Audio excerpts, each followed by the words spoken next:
आप और हम सभी सत्सेवक भाई बहन साध संगति से जुड़कर हर प्रकार से संघर्ष करते हुए गुरुदेव भगवान की प्रत्येक मर्यादाओं का पालन करते हुए उनके प्रत्येक वचन को लक्ष्मण रेखा समझकर इस सतभक्ति मार्ग पर मोक्ष प्राप्ति के लिए निरंतर आगे की ओर बढ़ रहे हैं। भाई और बहनों, ये सुअवसर आत्माओं को उसी समय प्राप्त होता है जब आत्मा अपने गुरु को परमात्मा के रूप में स्वीकार कर लेती है।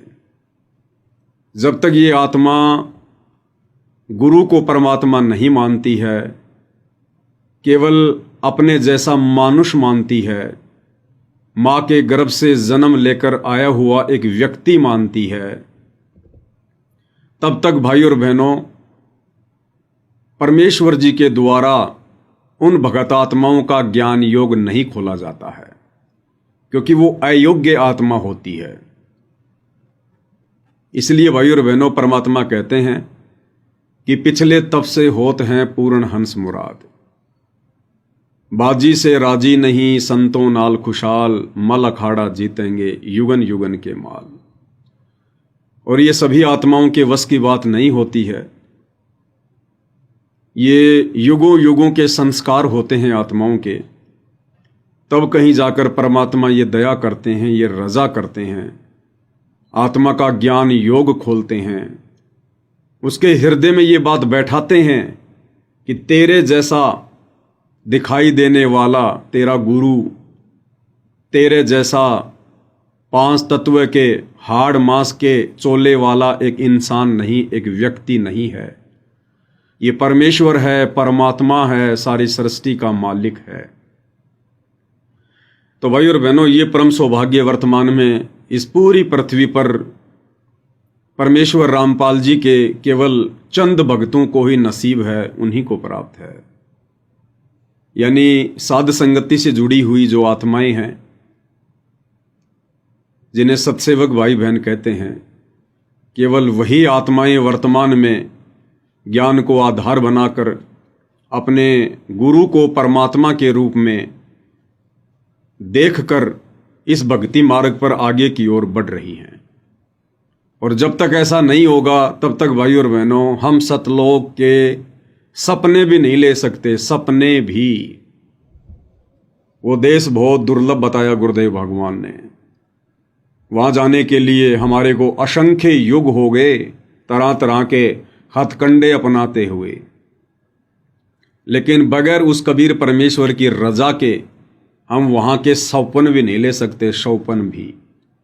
और वर्तमान में कितना बड़ा सौभाग्य है भाई और बहनों कि वो परमेश्वर साक्षात हमारे पूज्य गुरुदेव भगवान के स्वरूप में धरती पर प्रकट है, और आप और हम आत्माओं को उन्होंने अपनी पहचान करवाई है, जो पहचान 21 ब्रह्मांड का स्वामी ज्योति निरंजन भी नहीं कर पा रहा। तो ये सामान्य बात नहीं है, छोटी बात नहीं है। ये कबीर परमेश्वर जी की आप और हम सभी आत्माओं पर एक विशेष रजा है, एक मेहर है। और इस मेहर को भाई और बहनों हमने इसी प्रकार से सतभक्ति करते हुए गुरुदेव भगवान के प्रत्येक वचन को, प्रत्येक नियम को लक्ष्मण रेखा मानकर और इस भय के साथ में हमने अपनी भक्ति को सफल करना है। अब भाई और बहनों देखो, परमात्मा आ गए, उन्होंने अपनी भक्ति दे दी, अपनी रजा बख्श दी। तो यहाँ की जो शक्ति है काल, उसको ये सब अच्छा नहीं लगेगा। वो तरह तरह के हथकंडे अपनाएगा, उन भक्तों के मन में शंका पैदा करने का प्रयास करेगा, संदेह पैदा करेगा।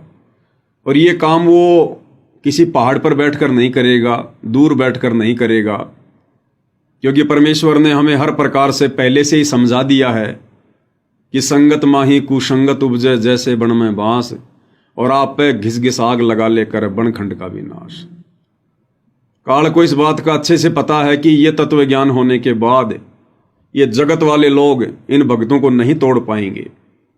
बड़ा मुश्किल है, कोई एक आध मूर्ख की तो कह नहीं सकते, बाकी ज़्यादातर को ये काल सांसारिक लोगों के माध्यम से तत्व ज्ञान से अपरिचित उस भगत के रिश्तेदारों के माध्यम से, यार दोस्तों के माध्यम से नहीं तोड़ पाएगा, मन में शंका पैदा नहीं कर पाएगा।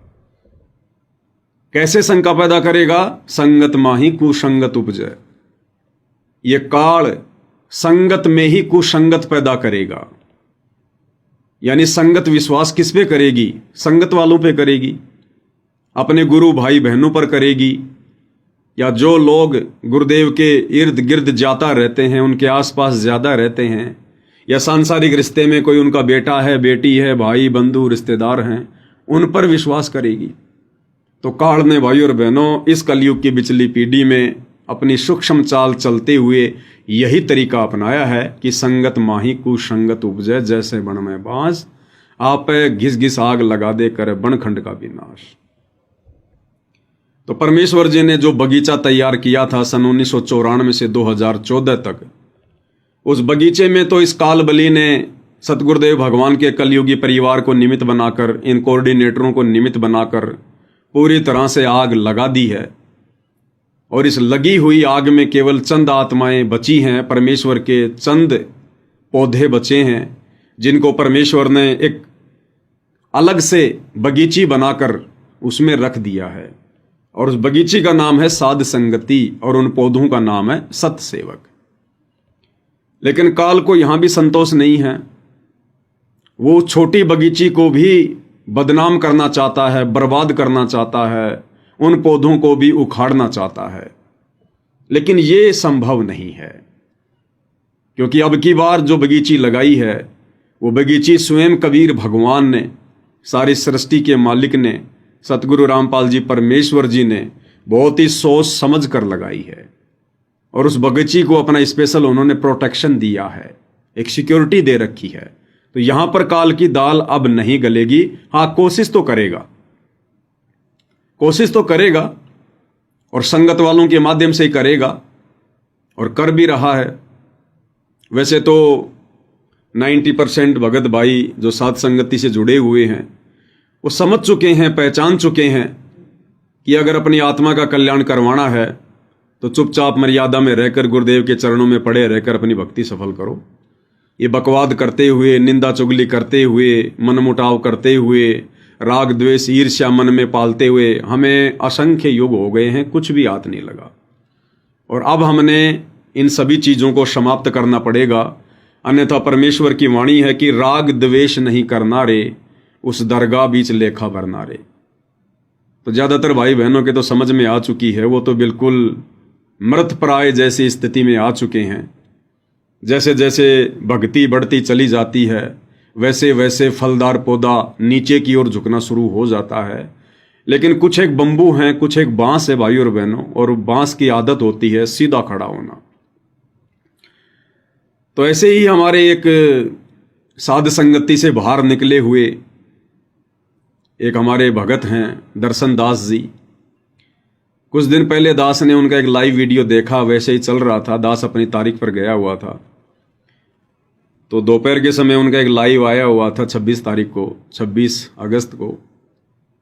तो दास ने वो थोड़ा सा देखा। मेरे साथ में जो भगत जी थे उन्होंने कहा कि भगत जी देखो क्या बकवाद कर रहा है, बिल्कुल ही बुद्धि भ्रष्ट हो चुकी है, इनकी काल बैठा है। तो दास ने कहा कि भाई क्या कह रहा है, क्या समाचार दे रहा है, थोड़े से हमें भी सुना दो। तो उन्होंने कुछ एक बातें बताई। तो एक बात को लेकर वो भाई संगत को भ्रमित कर रहा था, अपना मनमाना आचरण संगत पे थोप रहा था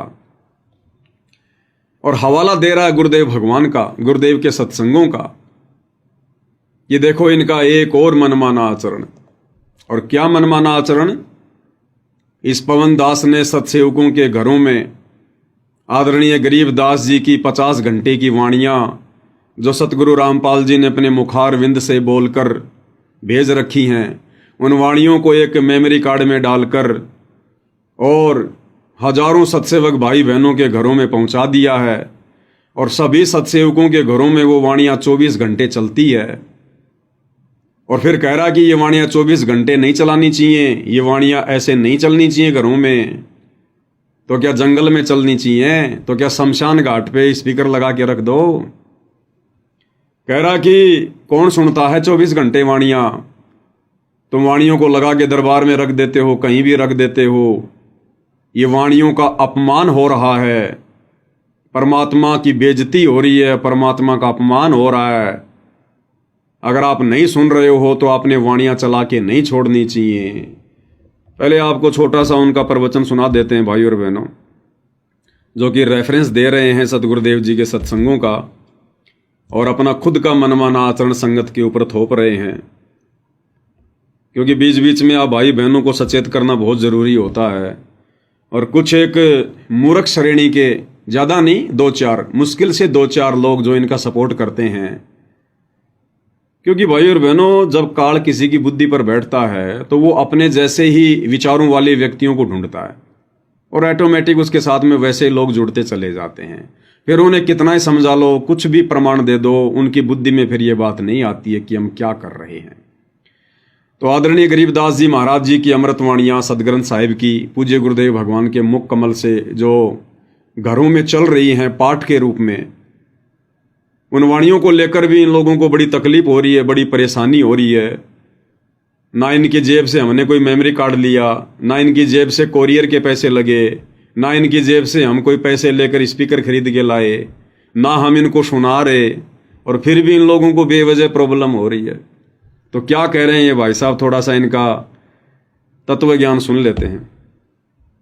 और अच्छा, एक बात और रहेगी, एक क्रिया इन्होंने और बता दी। इन्होंने एक चिप बनवा दी। अच्छा। वो गुरु ग्रंथ साहिब की अमर वाणियों की एक चिप बनवा दी पवन जी ने। अच्छा। और वो सबके घरों में, सबके दरबार में रखवा दी कि 24 घंटे इन वाणियों को चलाओ। सही बात है। तो 24 घंटे उस वाणियों को चलवा रहे हैं जी। अब गुरुदेव ने क्या बताया? गुरुदेव ने बताया, चाहे ये सत्संग हो, चाहे ये तीनों समय की नित्य कर्म हो, तीनों समय की कोई सी भी वाणी हो, अच्छा, यदि हम कोई उसको सुन नहीं रहे हैं और पीछे से वो चल रहा है, तो उन अमर वाणियों का अभिमान है। अच्छा। वो अपमान है उनका। ठीक है। उन वाणियों का अपमान है। अच्छा। अपमान होता है। अब ये 24 घंटा उसमें चलाते हैं, क्या रात को 24 घंटा इसमें कोई सुनता है? इनके घरों में सुनता है कोई? जिन्होंने यहाँ लगा रखी है दरबार में या कहीं भी, वो चिप लगा के। अब बताओ भाई और बहनों, इनको इन बातों से भी दिक्कत हो गई है। और क्या कह रहा है कि गुरुदेव ने कहा है। देखो, काल ऐसे मूर्ख बनाता है भाई और बहनों, और मूर्ख बन जाते हैं वो प्राणी जिनको ज्ञान आधार नहीं होता। गुरुदेव भगवान का रेफरेंस दे रहा है कि गुरुजी कहते हैं, चाहे सत्संग की वाणी हो, चाहे तीनों समय की आरती, संध्या आरती, नित्य नियम की वाणियां हो, अगर आप सुन नहीं रहे हो और आपने लगा रखी है, तो वो उन वाणियों का अपमान हो रहा है, भगवान की बेइज्जती हो रही है। और क्या कह रहा है? गुरुजी ने कहा है। अब इसने सत्संग तो दिखाया ही नहीं कि गुरुजी ने कौन से सत्संग में कही है ये बात, लेकिन हम जरूर दिखा देते हैं, जिसमें पूज्य गुरुदेव भगवान कह रहे हैं, जिन 2 बातों का इन्होंने हवाला दिया है ना, कि गुरुजी कहते हैं कि चाहे सत्संग हो या चाहे आरती हो, उनको चला के नहीं छोड़ना चाहिए अगर आप नहीं सुन रहे हैं तो, वरना उनकी बेइज्जती हो जाएगी। अब गुरुदेव इन्हीं 2 बातों के बारे में क्या कह रहे हैं? परमात्मा तो ये कह रहे हैं कि बच्चों, चाहे ये सत्संग हो या चाहे ये तीनों समय की आरती हो, अगर इनको चलाने के बाद में अगर आपको नींद भी आ जाती है, किसी कारण से यदि आप सो भी जाते हो, तो भी ये आपके पाप कर्मों का नाश करती है ये वाणी। यानी भगत के सोने के बाद भी ये वाणियां उसके शरीर के ऊपर काम करती हैं। ये परमेश्वर की अमर वाणियां हैं, अमृत वाणियां हैं।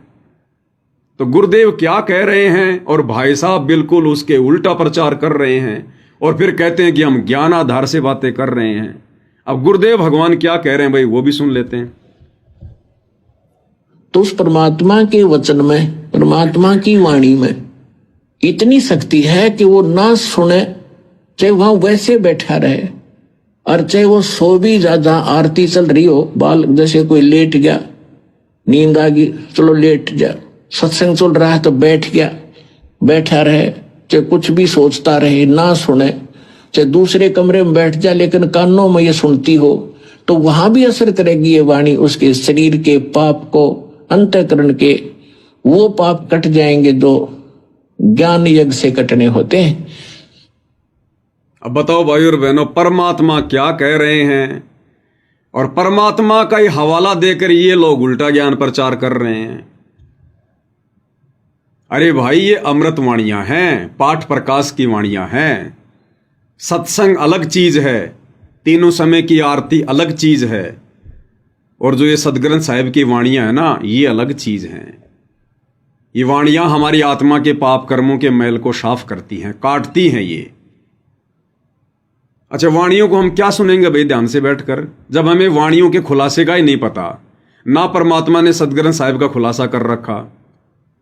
अगर आप बैठ कर भी अगर आप सुनने लग गए, आप क्या समझोगे इन वाणियों को? ये तो गूढ़ रहस्य हैं, इनके अर्थ को हम समझ पाएंगे क्या, खोल पाएंगे क्या? तो ये वाणियां तो सुनने के लिए ही हैं।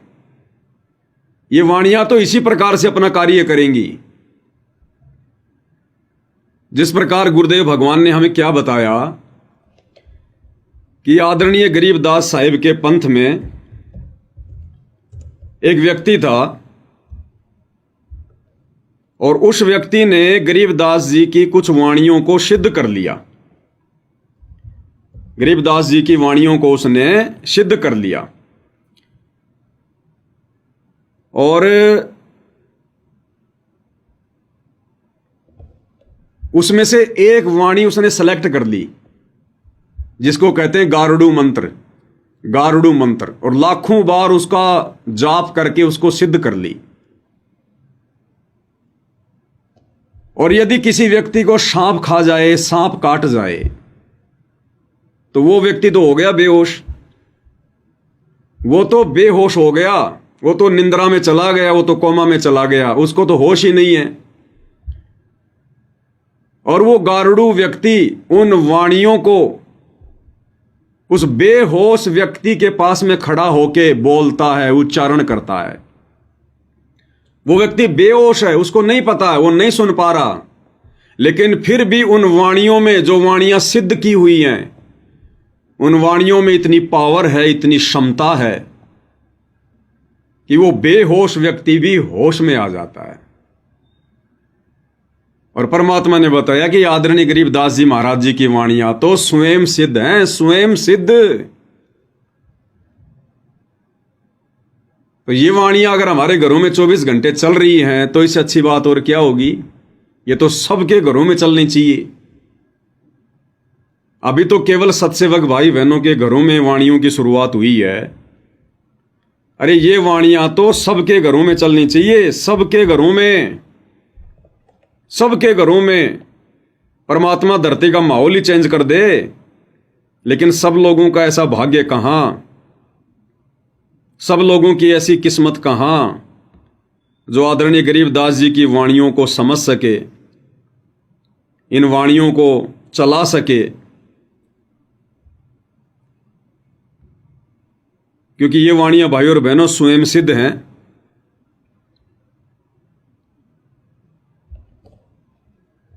और ये वाणियां 24 घंटे हम सत्सेवक भाई बहनों के घरों में चल रही हैं। ये तो सबके घरों में चलनी चाहिए, सबके घरों में। ये तो स्वयं सिद्ध वाणियां हैं। इन वाणियों ने अपना जो कार्य करना है वो ये वाणियां करती रहती हैं।